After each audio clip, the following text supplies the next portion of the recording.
Like, you don't need to be out there box jumping at 40. You'll be 40 soon, right? Yeah. So Yeah, you don't need to be doing box jumps. And There's a risk and a reward. correct. To gain what? Yeah. 2 more miles an hour of clubhead speed? that's 5 extra yards. Here we go. Just get a fitting. Get a new driver. Yeah, really. Time you want the whole enchilada. A little bit is better than nada. A little bit or nothing at all.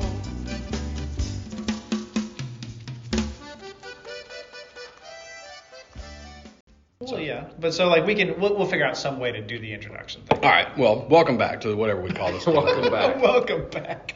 To the 4th episode of the Unnamed Golf Podcast. So, since we talked last night, I haven't even edited the last one yet, so I can't remember what exactly we talked about and what we didn't and what I've just thought about. But I know we talked about accepting outcomes, and I've got a couple of outcomes that I've been forced to accept that I'm not particularly fond of. We'll get into that in a little bit. You had a big tournament, and me and Mike got to kind of ride shotgun. You mean as big as in my score was big? The first hole especially. I do have a question that might even be a criticism. How did you, because every time you would text us, I'm thinking, how are you focusing and doing what you need to be doing right now if you're texting us about how you're playing? So maybe that was part of the strategy. I didn't want to call you out on why you were playing. It was because, so there was several things to that. One, it was 106 degree heat index and people were playing slow, so I had 5 minutes between shots sometimes to sit and do nothing. So the other part of it was I was trying to accept by writing it out and sharing it with someone else. I was like, this happened. You know what I mean? I made a 9 on the first hole of a 2-day tournament. Well, we can get into Sunday maybe a little more. I don't know if you gave us a little bit of a download Sunday, but Saturday, dude, props to you because you made a 9 on the first hole. You shot what, 81? 80. So 9, you're 5 over. Walking off the first tee. I know. Trust me, I know. And you play the last 17 holes plus 3. It's hard to rally back from that. After making a 9, yeah. But your scorecard, I told you, man, it looked like a college geometry class. It was you had, 4 pars or something all day? It was birdie, bogey, bogey, bogey, birdie, birdie, birdie, bogey, bogey, I think par, I had 6, birdie, birdie, bogey, bogey, bogey, bogey. I think I had 6 birdies on the day or something like that. I completely obliterated the par 5s, and I had a chip in on 1, so 5 birdies. It was terrible. And again, like I think if I'm honest with myself, right? Y'all asked me, what are you going to do to prepare for this tournament? And I said nothing, right? That's, I think, where I probably messed it all up. If I'm being honest. Smart thinking. On the podcast about being better prepared to play better golf. What are you going to do to the guy prepare? who trains people to be better prepared to golf. That's right. Well, You're making your students take a poop before they tee off, and you right. couldn't even bother looking at the yardage book. I made a yardage book. That's the thing. I didn't make a yardage book, but I didn't do anything to actually prepare by like playing. Because again, I was teaching that PGA Junior Clinic all week from 9 to 12. I'm done for the day. Like, I've been outside all day. I think I played golf twice on Monday and Tuesday that week, and I shot like 73, 74. So I was like, I'm good. Everything's flowing. I don't want to overdo it. Yeah. And then everybody always plays just as good in tournaments as they do in practice rounds anyway. Yeah. So, but I mean, like, and then I had my kids the rest of the week, right? So it was like I just didn't really have time to prepare, but I felt good, I guess you could say. I felt fine. And I'll interject too there because Hole number 1. Yeah, it's a hole number 1. Yep. Well, but let's go back to that in a second though, because first of all, hole number 1 doesn't sound like it was an execution problem. It was you had the wrong. Didn't know the course, yeah. Well, I want you to tell that story as its own thing, but there is something to what you said there. You know, sometimes, the theme of today is racing. You know, I know of stories of NASCAR guys that they get to the track and they unload and they take 5 laps and the car is perfect and like, what are we going to do to work on it? Like, it's perfect. Right. Put it on jacks, as they say. And then you blow a tire in the first turn. Yeah, that's basically what happened to me. Sometimes it happens. But what happened on the first hole? Because you said that it wasn't. I think it seems like I remember you saying that it was you shouldn't have hit driver on that hole. Yeah. But then did I also hear you say in the voice memo you sent us that there was some indecision there about it a little bit? Because I probably shouldn't have hit driver. Yeah. So long story short, I played this course one time, 2.5 years ago maybe. Okay. So I didn't really remember anything. I made my yardage book with Google Earth. And this is the hard part about Google Earth. Yeah, this is the hard part about doing vertical image mapping. It's great for a generic idea, but until you actually know the course, right, it's completely it's not going to tell you elevation change. I can still do elevation change on it too, but still, really? You don't know how firm the course is going to be, right? Sure. Firmness matters too. No, we're not going there. I'm gonna leave that one alone. I'm gonna leave that one alone. Welcome back to Making a Turn. I actually think you should leave that. We That's will. pretty Yeah, good. we will.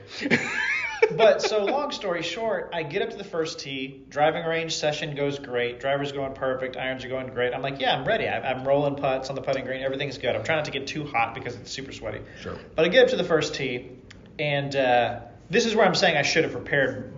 I should have gone and played another practice round, but I didn't. Right? I just didn't have the time. It's an over an hour away to get there. Yeah. Didn't have the time of the week. And again, we're not. I did think PGA about Tour. coming and watching you, but after you shot 80 the first day, Yeah. and it's like an hour and 12 Yeah. to watch the No, guy no. that's ninth No, out of not 10. good. Nah, don't. No, I mean, not I love good. you, but Yeah, don't not like good. that. So, but like tour players, LPGA, PGA, college players, they always play at least 2 practice rounds before the tournament. Sure. Right? So not only did I not know the course, and the first hole is insanely tough. You've got what I thought was out of bounds left, but apparently it was just hazard. You got out of bounds right, and then you've got a creek that comes in at about 330, but it's pretty much downhill past 270, and it goes downhill substantially into a hazard, right? Yeah. So I'm getting up there on the first tee, ready to go, super pumped, have driver, don't even hesitate to grab driver. And I noticed the other people I'm playing with don't have driver. They have like a wood or something, Yeah. or an iron. I was like, what the heck? So they hit. I see the ball, fine, whatever. And I was like, well, no, I've made my decision. I know what I'm going to hit. I'm going to hit driver. Right at the top of my backswing, my brain goes, this is too much club. Because why didn't they hit driver? Why are they? And I slow everything down, and I hit a massive pull. Yeah. And he goes left into what I thought was out of bounds hazard. This is also where you just play Jimmy Jack tournaments. I asked one of my former students who's the tournament director, I said, hey, Mike, is that out of bounds or hazard? He goes, I don't know. I was like, wonderful. So he's that like, leaves you with a tough he's decision like, there because yes, you correct. If it is, you can get yourself in trouble with that because if you re-tee Yep. and come to find out it is hazard, Yep. You're playing then that. now you've played that ball. Correct. And so you have to do it. Yep. So But if not, you've got to come back to the tee, Correct. which sucks. Yep. So I say, okay, I'm going to hit provisional ball, completely overcorrect naturally, thinking I can't hit 2 balls out of bounds left, right? Right. Hit another ball. It's slightly right, not knowing the course, whatever. There's trees, and then it bends around, but you can't see past the tree bend. Mm-hmm. So I hit it, and it's falling just on the tree line, and they're like, it opens up over there. Cool. So drive down to find my ball. It don't open up hardly at all. There's a cart path, and then there's out of bounds right. We never find the ball. Only can assume it's out of bounds. So now, And because now I've you played found out that ball, the first one is hazard. Yep. You found out now you're that it's toast. hazard left, but Yeah, you can't but drop you can't now. go drop there. So you're toast. I have to go all the way back and re-tee. Hit driver again. The guys are in the fairway. No, hold on. The guys are in the fairway. Hit a perfect driver. Drive up to go find my ball. They're like, dude, you're not going to believe this. It hit perfectly on the downslope and one hopped all the way into the hazard.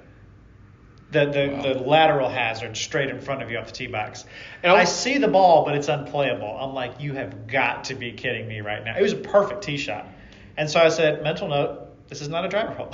And so I didn't do it again the next day, but that's how I made a 9 on the first hole. And it's easy to say, and honestly, I think if you had known that you were going to make 9, you would have sucked it up and done this. But in the moment, okay, what's the textbook? What would Tiger Woods say you should do there? If you're not sure if it's a hazard or not, Yeah. get in the cart, ride down, see if it's hazard. If it is hazard, take your drop. If it isn't hazard, go back to the tee and re-tee. And I always hate going back to the tee. It's the most shameful walk in the world. And especially the first tee, because now these guys are waiting to tee off. They've got first tee jitters, and you're coming back there and you're disrupting their round. You're probably going to hit a worse shot now because of all the. So it's never.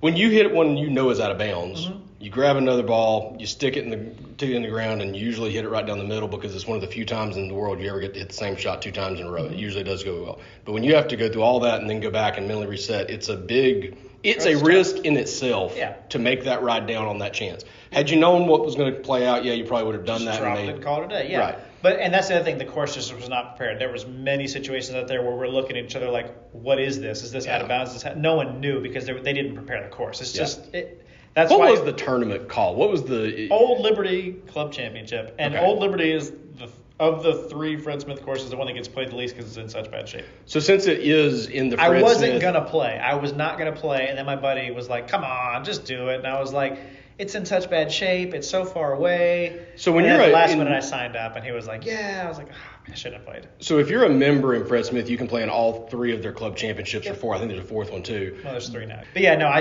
that's how I made a 9. And then after that, like, I seriously, after I hit that 3rd ball and found out it was the hazard, a lot of people would have just said, I'm done. I'm just leaving, Yeah. right? But Yeah. I didn't. I stuck through it.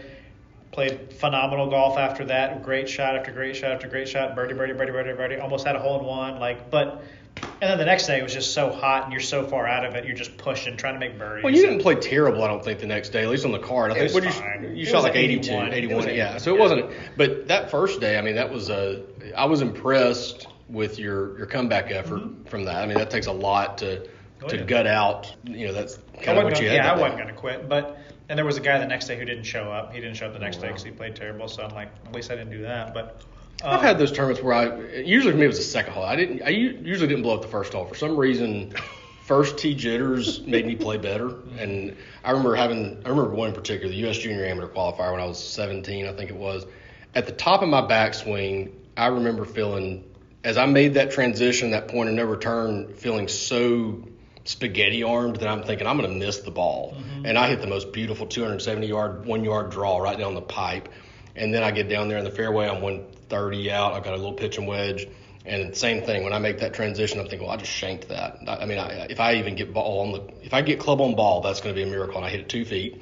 And then the 2-footer, I thought I missed it based on my takeaway. I felt so bad about it, and it was dead center. But then the second hole, I calmed down a little bit, and I make a 9 or something like that. And once you get to that point where it's like, okay, I've got to career it from here on out. And I think you said today is as good a day as any to shoot a career round. And that's what I tried to do on Yeah. the second day. I just went for everything and rammed every putt. Because I'm might as 7 well. shots off Yeah. 10 shots off the lead. I may as well go for it and have some fun in 106-degree weather. But Well, that segues really well to something I was going to talk about a little bit. So, accepting outcomes. This is where I can't remember when we recorded last.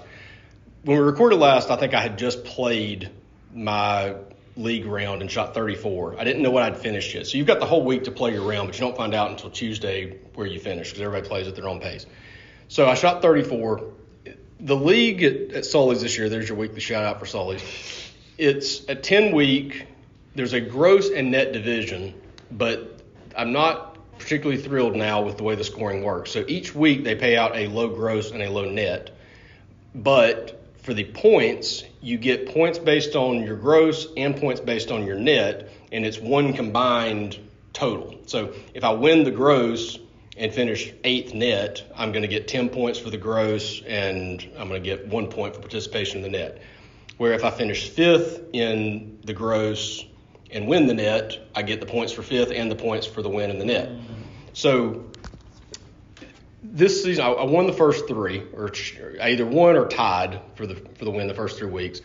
Then I went through a 3-week stretch where I got a little cocky probably and didn't prepare as well, and I just I'm gonna get my 9 in real quick, and I was working through some swing changes while I was trying to play.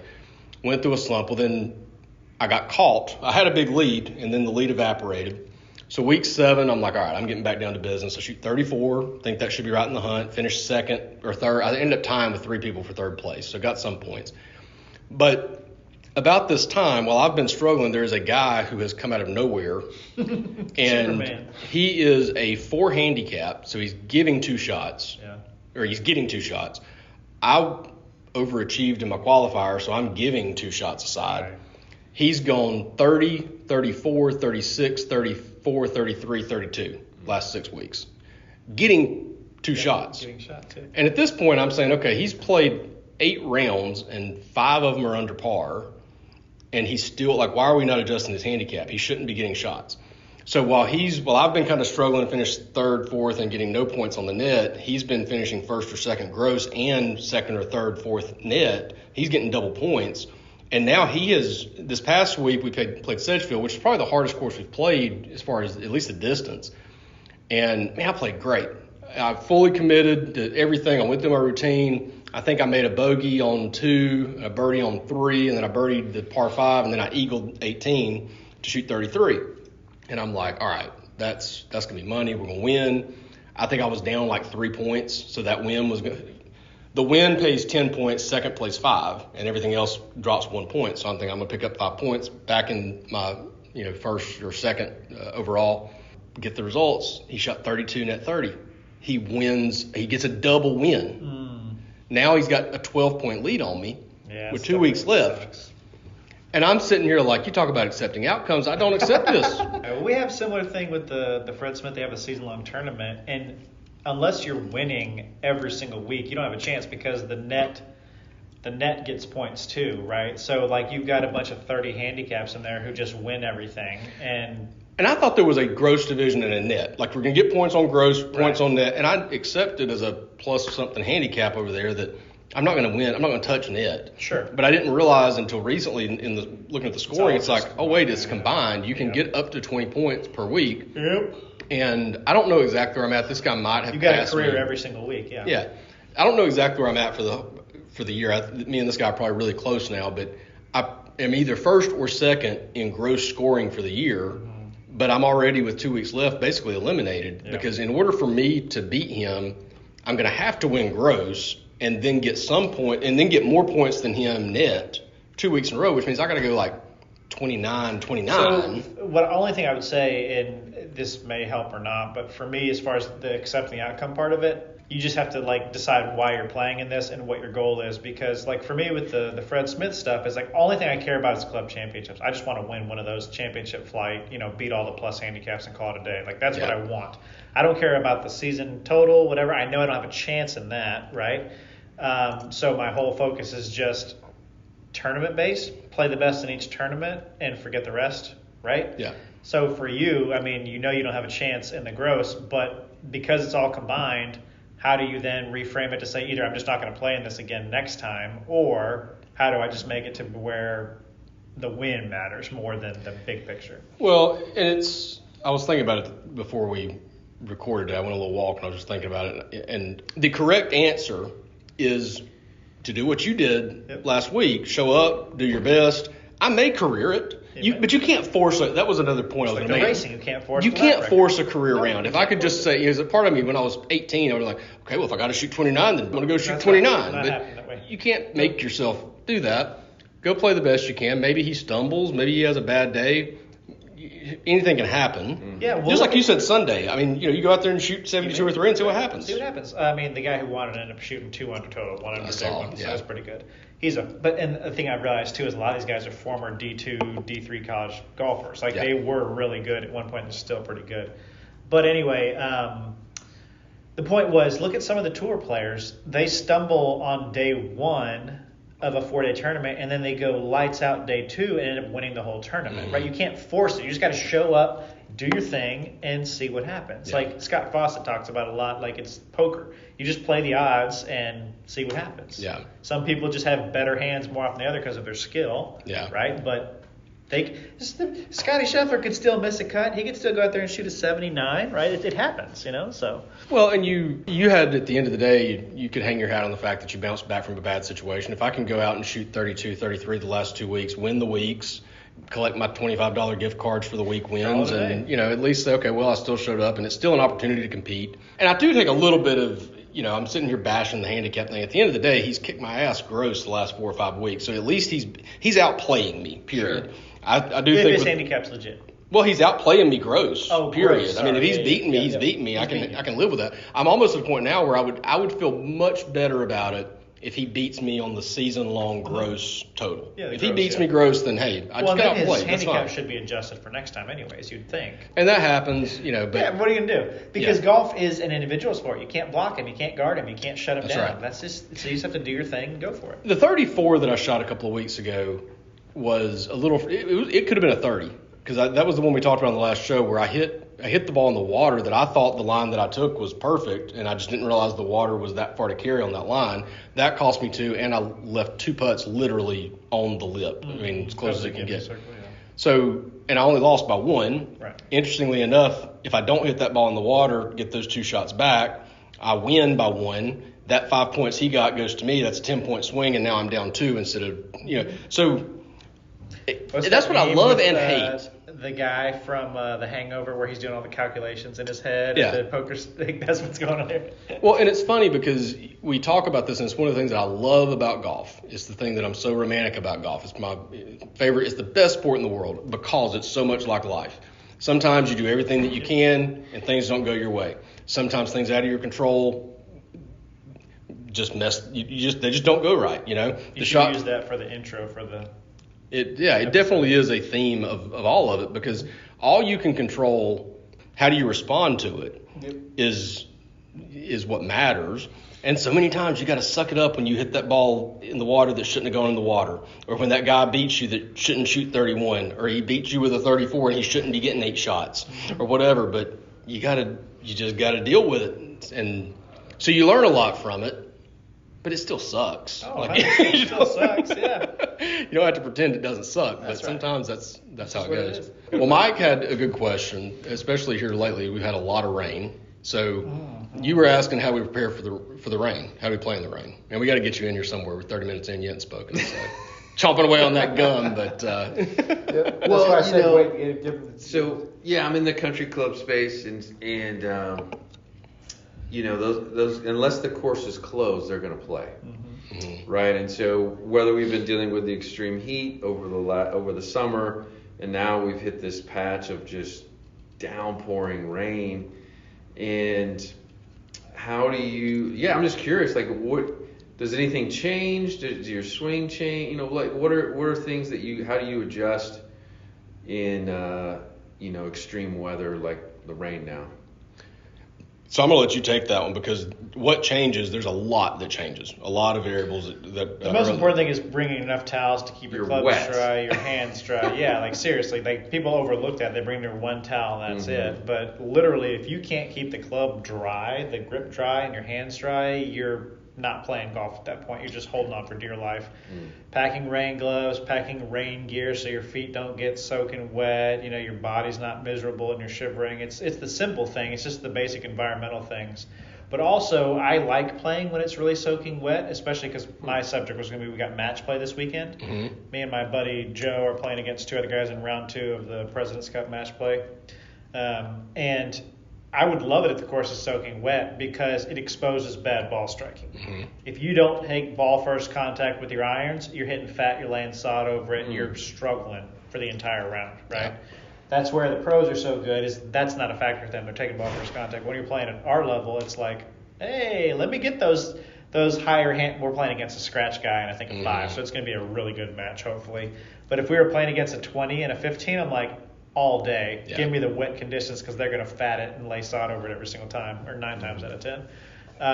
But yeah, no, it's just like playing in the extreme heat. You just got to have the right preparation, your electrolyte drinks and the heat, your fans, your cool water, towels, whatever. And the wet, you got to be prepared. Rain gloves and extra towels and extra clothing, even It's a different potentially kind socks. of uncomfortable, right? Yep. You might even pack another pair of shoes and keep them, if you're playing in a golf cart, keep them under that canopy thing, and another pair of socks, because like how many people we played with this guy, oh my gosh, he was terrible. He got so miserable because his feet were soaking wet one time, and he's just letting everyone, I got blisters, I got blah blah blah blah. We're like, shut up, you baby, you're 50. Like, I don't want to hear it, you know? Like, go home. But something as simple as a new pair of shoes and socks can completely change your experience, especially if you don't have leather that keeps the water out. You know what I mean? Yeah. So. I was going to add to it, that's all the physical preparation, and there's a lot of that. And there's also variables to, I don't know how, I want you to chime in on this, but I remember seeing a clip of Phil Mickelson talking about all the things that have carried the clip with him on Faraday. And he talks about the dampness on the club face, and the golf ball changes the friction, increases the spin rate, 100%. takes speed off of it. I've always hit the ball a little bit shorter in the rain. Never necessarily knew why. I didn't think the rain itself was slowing it down, but I mean, it doesn't seem to go as far. It's all But I remember a tournament.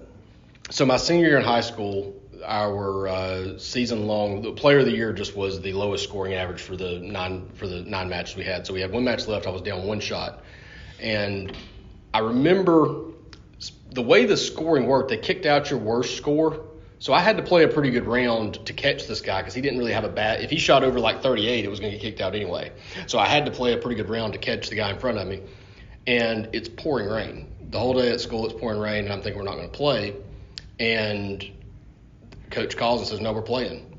And I remember thinking, this sucks. I mean, there's no way I'm going to be able to, shoot a decent round here. But one of the things that I did, and we ended up, it did end up getting called, thank goodness. But one of the things that I ended up doing that day, when I got home, the match didn't start right away, so I had some time. And I went home and I literally spent some time standing outside in the rain in my, in just like gym shorts or whatever. And I just stood outside and just like, I need to get comfortable being, because it's not comfortable to be wet. Not at all. I mean, unless you intend to be wet, like a swimming pool. Yeah. A swimming pool or a shower is one thing. But when I've got clothes on, and I was on a walk the other night and I didn't check the radar, so I got trapped, a mile away from the house, and it's pouring rain, and the entire walk back was just miserable because I'm soaking wet. I have to remind myself it's just water. Mm-hmm. I mean, it's not. It may not be comfortable, but it's just water. It keeps. We need it for life. It's okay. It's just making my clothes a little sticky. But on a golf course, it doesn't feel good. But getting comfortable being uncomfortable, just understanding that this is a variable we're going to have today, and I'm going to spend a little bit of time outside getting wet ahead of time. You talked about rain gloves.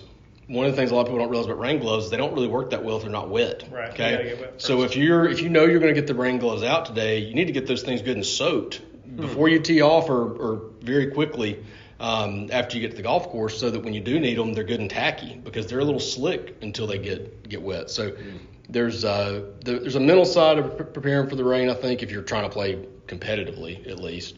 If it's recreational, I have a very simple way to prepare. Don't play.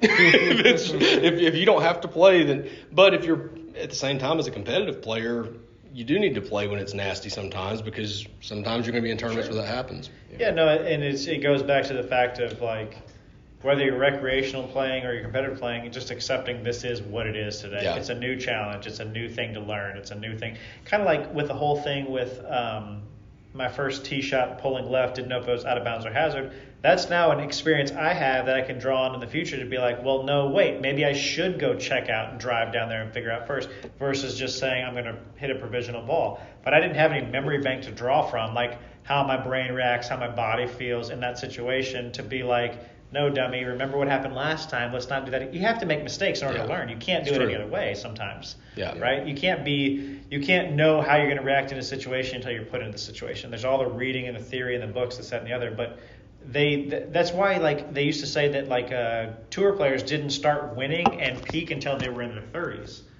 late 30s even, because they didn't have enough reps, enough experiences, enough. In golf, there's so many scenarios you get yourself in that you've not seen yet, right? Mentally, physically, emotionally, whatever. So it's not until they get to that where they've got, oh, yeah, I got this. I've been here before, right? When you're fresh-faced, pimpled, and green, and green can come at any phase of life because you've just not been there yet. Yeah. It's not an age thing necessarily, it's an experience thing. When those bad things happen, though, one of the things that's, I think, helpful is remembering that it's an experience, right? Because it can give you it's hard to get there, but you can start to appreciate them a little bit. Okay, that's a lesson. I learned something today I didn't know I needed to learn, but next time I will know to do that. You could have gotten. I was wondering about that when you said that. Could you have gotten to the golf course a little earlier and gotten on a cart and ridden down there, so it didn't affect like pace of play or anything? Yeah. Ride down, take a look at the first tee. I definitely could have. And Yeah, probably. But I think Probably I wouldn't have thought to do it because you hadn't had that experience yet. Yeah, well, and had I played the course a few more times, I would have known. That's just I hadn't gotten out there. Like I said, I wasn't intending to play in the tournament anyways, and just last minute, so whatever. But I was thinking too that, like, the reason I play in a lot of tournaments now, one is I want to be competitive with myself and see what I can do, but two, it also makes me a better coach because I have the experiences to draw from to explain and help someone else their situation. Yeah. Like, I have one of my favorite students of all time, Noah Johnson. He made a 9 in the Carolinas Cup last year on his last hole of tournament. Made a 9 on a fairly easy par 5. He comes up, hey, Dr. Rosilli. So how'd you finish, buddy? He's like, well, I made a 9. I said, how the hell did you make a 9? He was like, well, let me tell you about it. And so we rode the car. We talked about it. So on my way home from the golf tournament, I literally just took a photo of myself because I have a photo with me and him with us both holding up 9. And so I sent him this, and he was like, don't tell me. Are you part of the Illustrious 9 Club now? I was like, yes, sir, I'm part of the Illustrious 9. But, like, we had that bonding moment. Now I can, like, understand what it's like to Yeah. Except for mine came on the other end of the bookend, the very front. Yeah. His came at the last hole, whatever. We were so far in that tournament, it didn't matter, right? Yeah. But they know, yeah, it's life. You gain the experiences, you earn the marks on your shoulders or whatever, and you get to share it with other people and help them, hopefully, to do better. But there's no teacher-like experience Yeah. at all. So I tried to write out a practice plan a couple of weeks ago. From the last show, you talked about writing out a practice plan ahead of time, and I kind of quickly ditched that because I started to have other reasons for I want to have some flexibility too in the way I approach things, but not too much. But I am trying to get a handle on the balance between technical work and I've gotten to the point, we talked about this a little bit earlier when we were recording the videos, where I've accepted and realized that, 90% of my success comes more from rhythm than it does technical execution. Mm-hmm. My technique is not flawless. I've got some things I need to work on. Yeah. So there's a part of my practice that is working on the technique. And I do get incremental improvement from doing that. But if I'm not careful, I remember saying a couple of weeks ago I was going to work on my takeaway, and I've worked on my takeaway, and my takeaway is a lot better now than it was at that time. But there's a big part of me that says, okay, I want to nail down the technical side until my takeaway is perfect. And then I'll go back to working on using it, right? Mm-hmm. But it doesn't need to be a month of technique and then a month of rhythm. It's a little bit of both all the time. And no one says you can't work on your rhythm while you're working on your technique. You don't do all arms for a month every single day. It's not going to work. So I'm trying to find that balance of, okay, I know that my body rotation is, I've got these two flaws, right? I've got one thing I'm doing wrong with the body, and one is with my arms, and one's causing the other, and one's requiring the other. And as I fix one, it's going to expose. We talked about this earlier. I'm rotating better now, but I'm still extending that right arm, and now I'm shanking it. So fixing one problem can make you hit it worse. And if I just fix the arm and not fix the body, I'd have a different miss. So there does need to be a technical part of it. But at the same time, when it's time for me to just go play 9 holes, that needs to be out the window, and I need to be back to just focus and rhythm. But I feel like I need to be spending most of my time working on just hitting golf shots with whatever's comfortable for me, with a little technical work mixed in. But I don't feel like my technique's going to get much better if I don't spend more time on the technique. So how do you balance that stuff? How much do you work on the mechanics of keep my elbow in, rotate properly, release, versus just... Depends on the player. Mm-hmm. Just watching you guys earlier, like my eyes glazed over. You guys start throwing out numbers. And y'all are talking. But see, I perk up when I hear that. Yeah. The numbers are what resonates with me. Yeah. 2,400 versus 2,600 spin rate. What's the difference? And how do I get this 200 RPMs less spin? And as the golf instructor, you have to save the player from himself sometimes. 100%. And so you recognize that and like, hey, let's stay on task. And y'all look like you figured it out. But my guess is depends on the athlete, depends on the golfer. Yeah, I give this example in class all the time. It's Bryson versus Bubba, and I showed 2 different clips of Bryson DeChambeau talking about, well, I line up the golf ball specifically so that the putter contacts the edge of the dimple point, right, and they're this part of the dimple, whatever, so that it rolls straight every single time. Because if you contact the edge of the dimple, then it's going to technically hit it offline by a variable of half a degree every single time. You don't know, so that's super technical. And he's looking at barometric pressure, and he's looking at altitude and all this other. And you got Bubba Watson. That shot he hit it to win the Masters, that left hook, he hit the left hook out of the trees. And he's like, well, just kind of like, I don't know, I knew I had to hook it a lot, and so I just closed my stance a little bit and really made sure I closed the club face through impact, and it worked out. Hit one of the best shots in golf history. Yeah, exactly. So he's smarter than he lets on, but I call it Bryson versus Bubba. You got to know who you're working with, what resonates with them, what's actually going to help them, what's not going to help them. And sometimes the Bryson mindset is great to get them to understand something, but then to actually perform it, you need to get rid of it. Right? Well, in my own golf game, that's where I had that as a follow-up question, because in my own golf game, I am, without a doubt, and I think y'all both know this about me, a hyper-analytic, right? I love to analyze every nth degree of every data point. And the more I do that, the worse I play golf. I feel like for me to play good golf, even though I might be wired like Bryson, I need to think more like Bubba. Mm-hmm. But Bryson is certainly an extreme example of me being overly analytical about every single thing. I mean, there was a point in time where basically if you were to model out what I wanted to do with my golf game 5 years earlier, that was basically what Bryson ended up doing. Beefing up, being hyper analytical of every. That's basically the way I saw myself becoming a successful golfer. But when I tried to do that, I went to pieces. Yep. But when he does that, he becomes the best player in the world, or one of the best players in the world. Sure. So how do you, as a teacher, or for the listeners who may be teaching themselves, or maybe even if you have a coach, unless you're playing on TV, 95% of your practice time, your coach is not with you, right? Unless you've got somebody that's with you all the time. Yep. So when you're working with a student, or when you're your own coach, when you're on, by yourself, how do you find that balance or know what that balance is? Okay, I'm analytical, so I need to be more like Bubba, or I'm analytical, so I need to lean into that and be more like Bryson. How do you know that? Well, again, I think it goes back to what, at the end of the day, performance is what matters, right? How do you perform under pressure? How do you perform when it actually matters? Some people need to really understand something to the minute detail. And I was thinking about this again. We talked all the way back in episode 1 that we need to train like we're athletes, and golf is no different. So again, with a basketball coach, you have a practice plan where we're going to work technique, dribbling, shooting, layups at the beginning. Then we're going to go into scenario-based, zone versus man. What are we going to run this week? Whatever. And then we're just going to play. And then we're just going to play. That's right. We're going to scrimmage, right? We're going to play. So I don't think golf practice has to be any different. But when I'm teaching someone, I teach to the comprehension level that they have. If they are a top tier, they're going to be a PGA professional, they need to know the ins and outs. I'm talking data, I'm talking science, I'm talking analytics with them. But when it comes time to actually how do we do it, then we go much more simple. If I'm talking to a junior, I'm still going to teach them the concepts, but I'm going to do it with an airplane analogy or something else, right? Like a rope swing or a little pendulum clock, something like that. You have to know how to get the information across that makes sense to the player, and then how are they actually going to tangibly use it, right?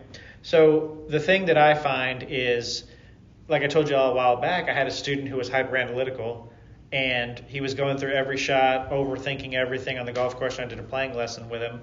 And again, to get him out of his head, I just gave him a shot clock. And that worked for him. He started playing lights out golf because he was able to get out of his head. So it just depends on who you are, what works well for you. That's impossible to say unless you talk to someone and get to work with them, right?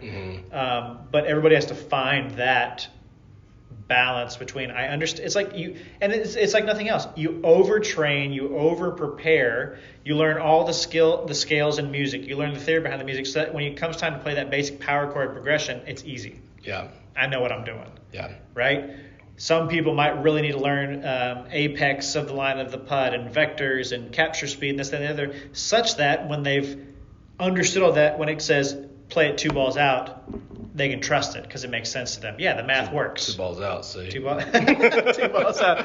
Right, but it makes sense because they can trust it because the science is there and they've understood the science. Yeah. But not everybody's that way. Yeah. And there is no like, okay, if you're a type A or a whatever type person, this is the path for you. That really is where the one-on-one coaching and logic and reason comes in with each individual person. But I don't think anybody plays their best when they're hyper-analyzing technically every single shot. Again, Think about Steph Curry flowing through traffic and shooting a floater or a fadeaway jumper. If he was like, what's my wrist position at the top of my jump? Like, he's not going to – no way he's going to make that shot. Yeah.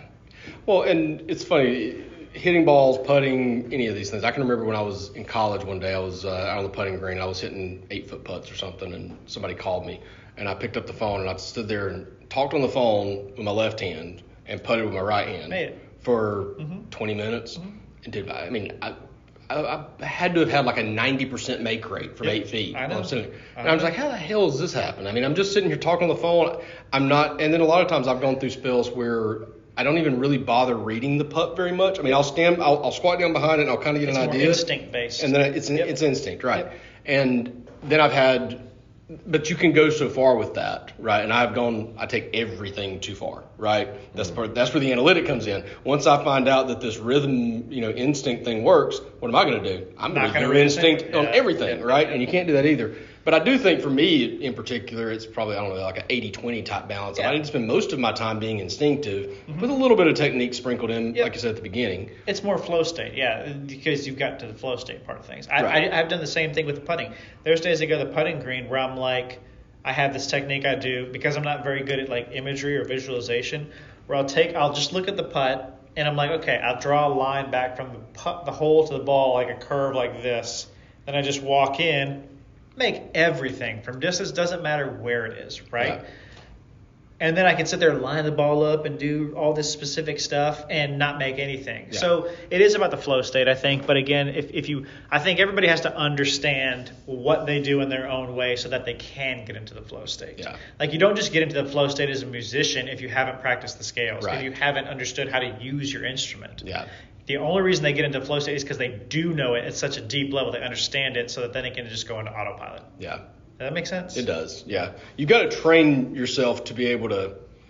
I was thinking about this week. Like, my golf swing, if I want to sit down and analyze the video of it, is probably the best looking that it's been. It's not perfect, but it is better than it was 5 years ago, 5 months ago.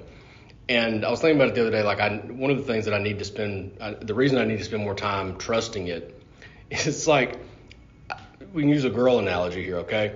In a good relationship, you're not going to be stalking the girl to see what they're doing. You're not going to be questioning them every single time they come home 5 minutes late. You should trust that person. However, if you're with a certain type of person, which I've been with before, it's kind of justified to have some questions, and you kind of do. You should trust them, but they've demonstrated reasons not to. So maybe there's a rationalization for your not trust. That was me with my golf swing for a long time. No, I didn't trust it because once in a while I'd look at it on video and I'd say, this is not a dependable swing. Of course I can't trust it. I mean, I'm not going to let my 5-year-old drive my car. I know I can't trust it. I'm going to challenge you on this a little bit. I hear your point. Your point is well taken, but. If I have an old hoopty, right, vehicle. You talking about cars? Cars, yeah. But if I have an old hoopty vehicle, but I know that every time I go out there and turn that thing on, it starts up and it gets me point A to point B. I do my oil changes, my brake maintenance is in there, never let me down.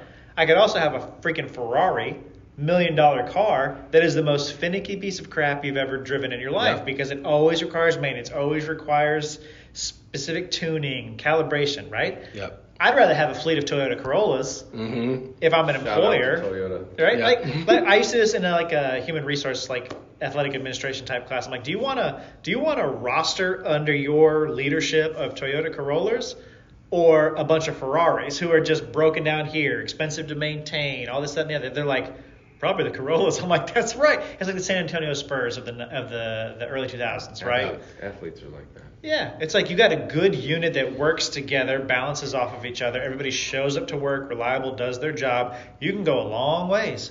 Or you can do like the big three tried to do Miami and put together this superstar squad and not 5, not 6, not 7 championships and be all flash and bravado and get your teeth kicked in. Yeah. You know, now granted they had success, but it's not always the best strategy. Right.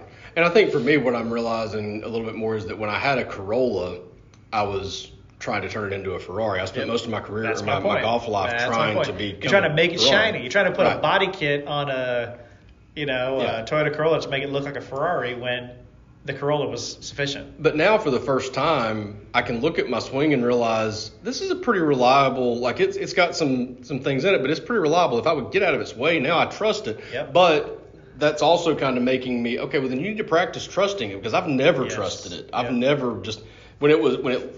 I could get in that zone once in a while when I could trust it, but for the most part, I knew how bad it was, and even at that time, people would tell me my swing wasn't bad. I just needed to learn to trust it a little bit more. But even now, I feel like more fundamentally sound, but I still am. You have to.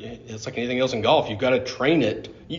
There's a chapter in. Well, no, you need the reps to prove that it's reliable. Well, there's a chapter in Golf Is Not a Game of Perfect.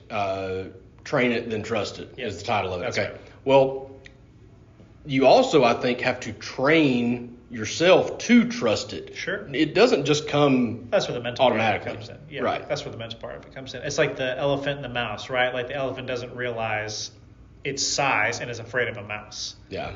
It doesn't trust who it is or what it's capable of. Yeah. Right? Same thing with golf. You could sit there on the range and pound balls all day, every day, dead straight, curve, right, left, whatever you want. But if you don't trust it, Yeah. cool. Yeah.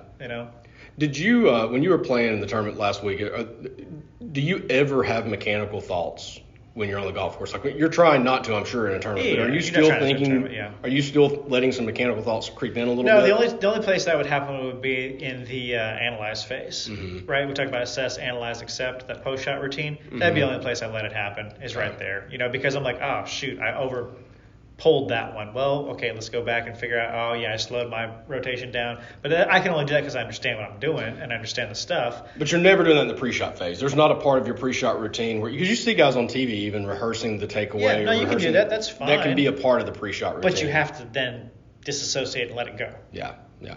Yep. So Mike, I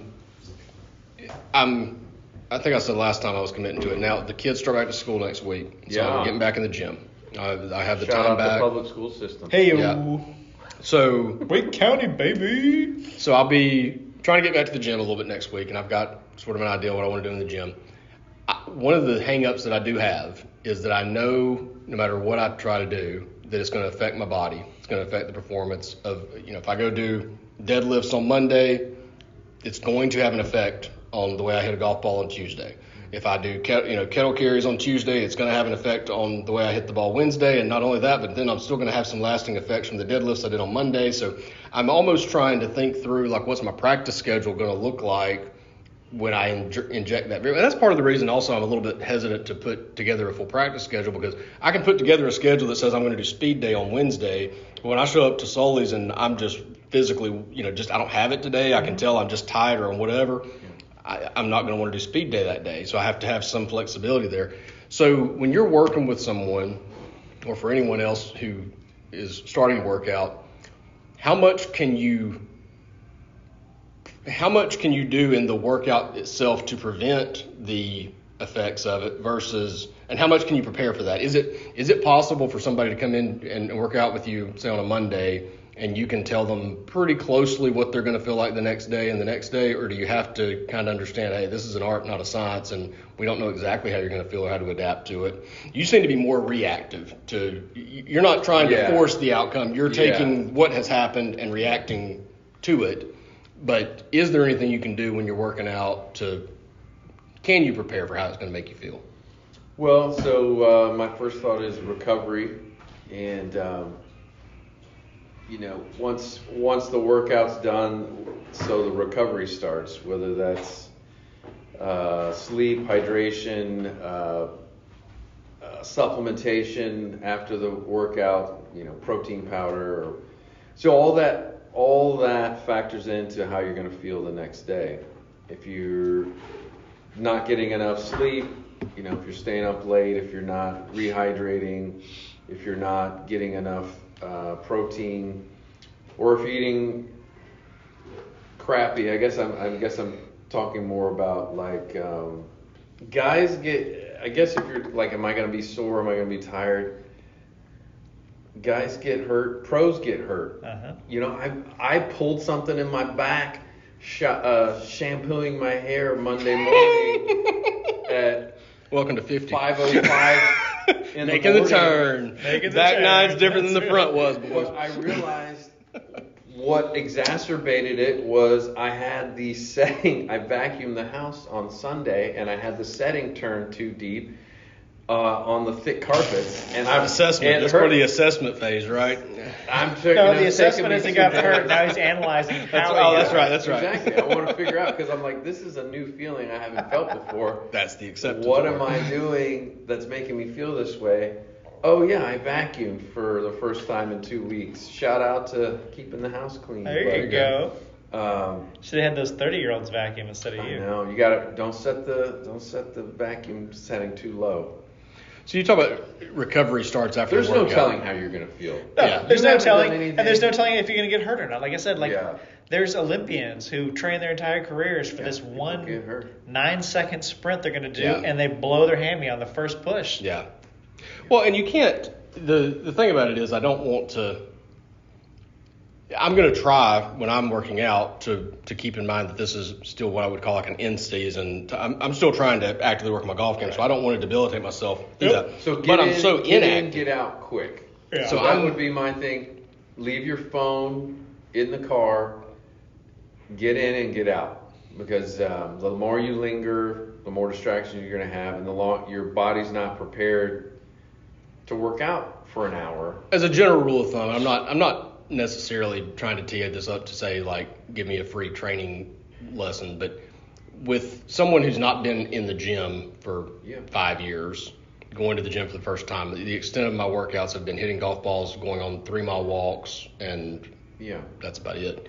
So what's an appropriate, I'm thinking an hour if I don't overdo it. Like if I'm spending 20 minutes lifting, 20 minutes kind of doing like explosive stuff, and then 20 minutes of sort of active recovery, stretching and mobility type stuff at the end of the session, it's really only 40 minutes of real work. Is that too much for a first time out? Because I don't want to debilitate myself, but I do understand I'm probably going to be a little sore. That's okay. But I'll tell you how I've been doing it with my own workouts, and I have not been crazy sore. Let's say I have a day where I'm going to do 3 sets of this, 8 to 12 reps, 4 sets of this. If I'm getting to that point towards the middle or the end of the workout and I'm just not feeling it, like I'm not going to over push just because I have to get that 4th set. 3 is fine. There's some studies out there that show that like the actual benefit after that first hard rep, because that's when you're at your strongest and you can do the most to failure or whatever. Yes, you're still going to gain, but it's not like, it's kind of like the 75 versus 100% effort. Marginal gains, right? Unless you're training for endurance or something like that, right?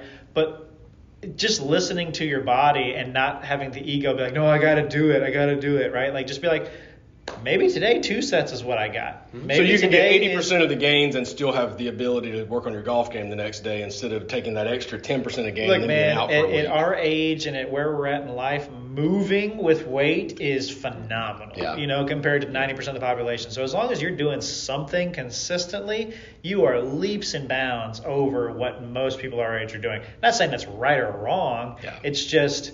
And I'm preaching the choir here of don't go back and look at yourself 10 years ago and be like, well, I could still do it. No, you got to build up to that. And just I think the mental pat on the back of like I did something today versus nothing, that's huge, right? Like that's so sad. We're rad as Americans, right? Like, oh, I just did something rather than nothing. But it's facts.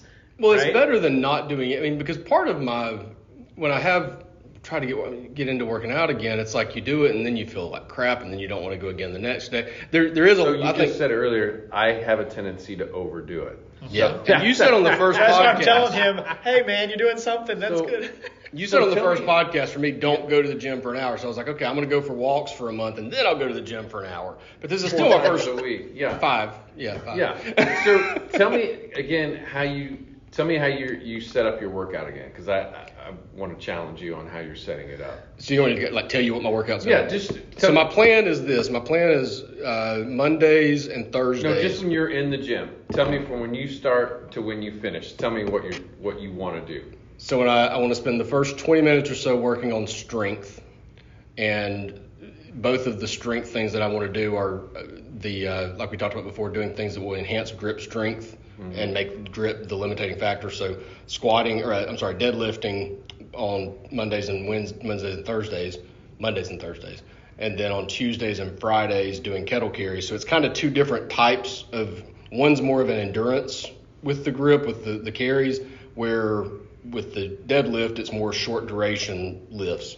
And then Wednesday is going to be just a mobility day, not doing any heavy lifting on Wednesdays. Okay. And then I'm also wanting to incorporate in some speed training with some resistance bands that I've got. Yeah. So I think what I heard earlier is when you broke all that down, that was in one session. Yeah. So what I'm strength, speed, and then I want to finish with mobility, stability. I'm like, to me, that's when I hear guys that go to the range. They hit a couple softy balls, then they're doing driver, and like I'm gonna chip and putt to finish. And like, if you wait to do your stability, mobility stuff at the end, it's gonna be like people that say I'm gonna go practice my putting. You're not gonna do it. You're not gonna.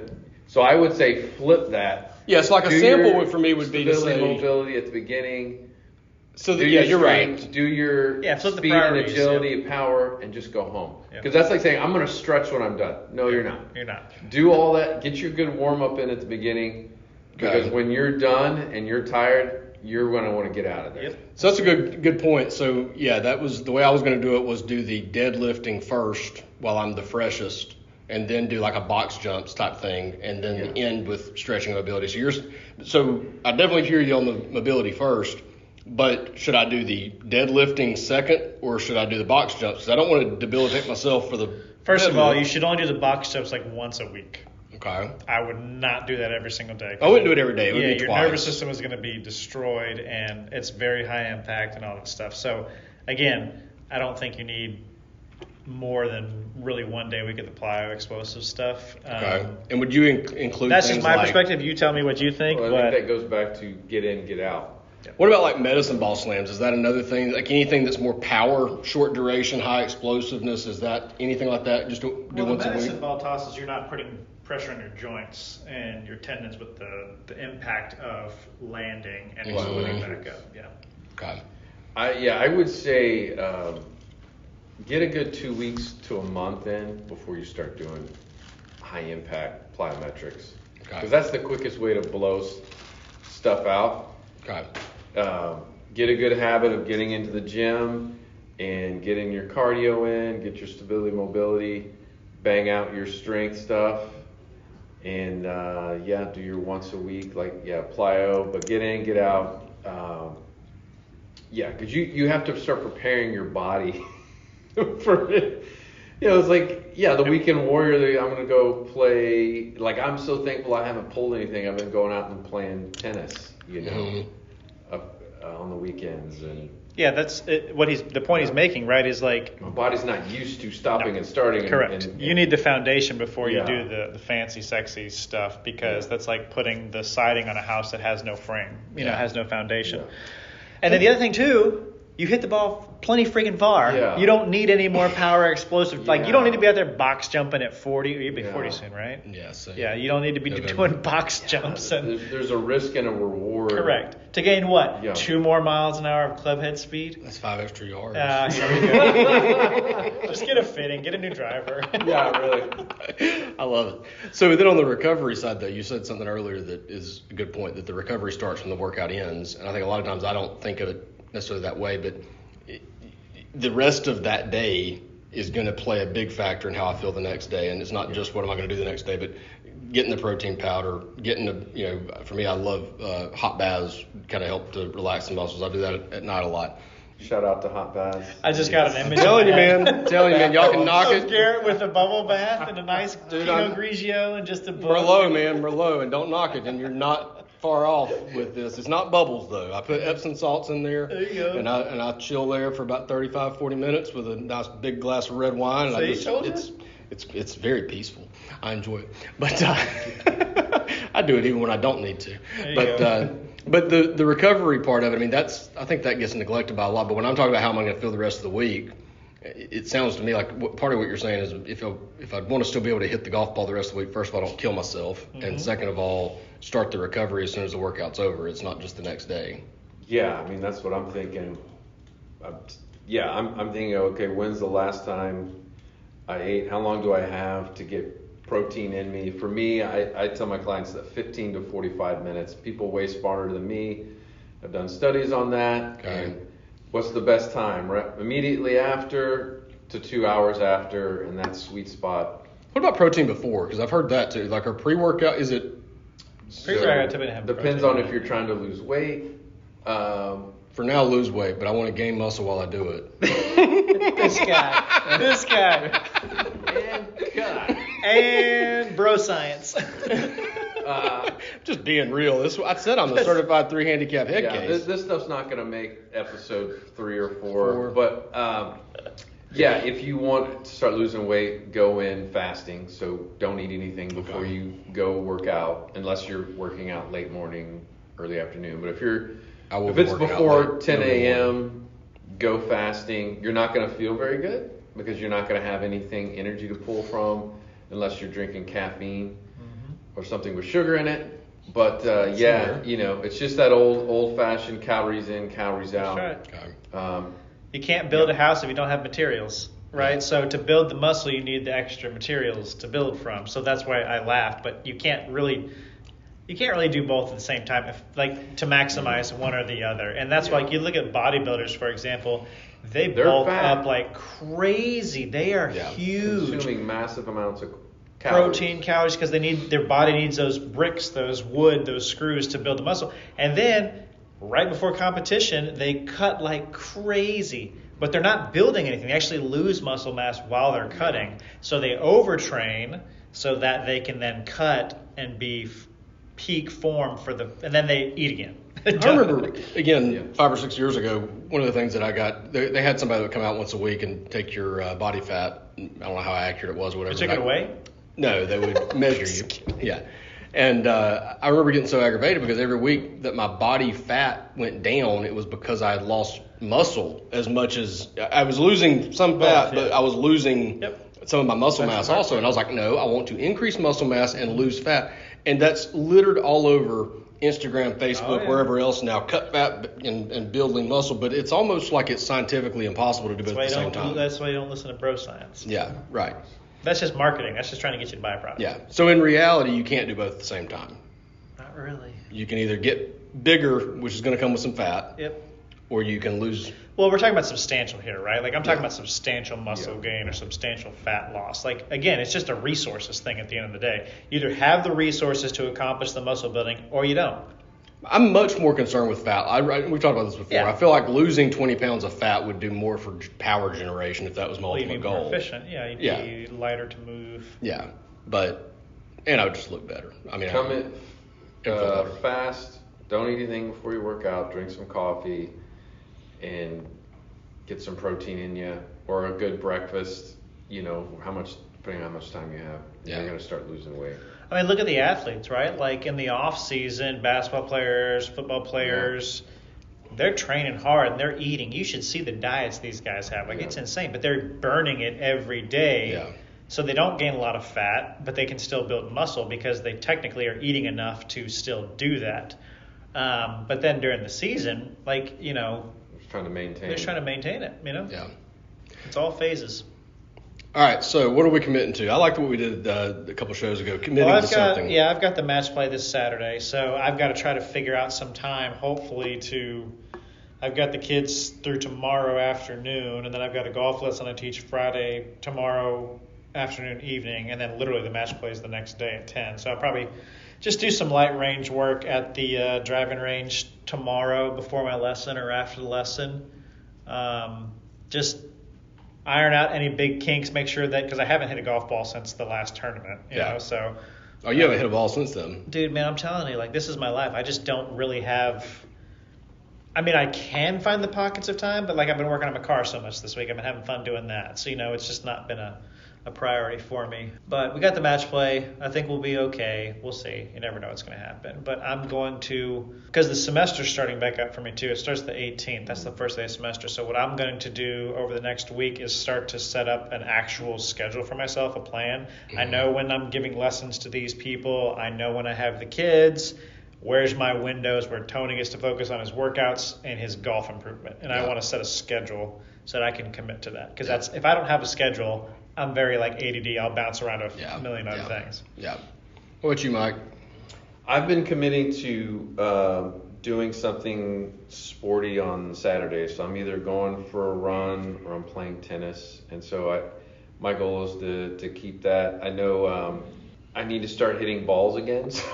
So figuring out when to do that. Yeah. So I think maybe once it cools off.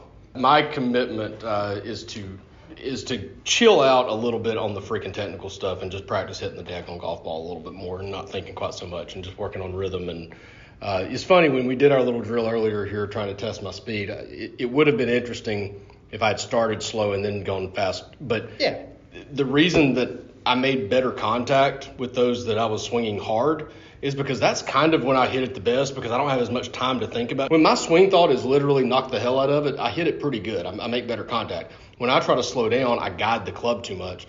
So I'm going to practice, I'm going to commit to no more than 20% of my work on technique. Yeah. So what I was going to say was the only technical work I would give you is your right shoulders and your right elbows getting a little high at address, and that can also cause address. the Okay. Yeah. That helps. Well, see, address is something that's easy to fix. It's easy to fix because go ahead that's and not to in ball. We're not going to go down the rabbit hole, but I just that wraps the show. Bye, y'all. Did you have something else you were going to talk about a minute ago? You said when we had the rain thing, you said you were changing the subject too. Did you have a different topic? Rain. No, I can't This is think of before it. the rain. Yeah, I can't think about it. Because I said I was going to change the subject. You said you were too. No, I can't think of it. It'll come to me or it won't. So it's not that big of a deal. I had to get him teed up on a good fitness topic so I could get So me you to the crack a beer. Yeah. It is extra light. It Miller is. extra Told you. light. It's barely beer. Mostly Water water. with beer flavor.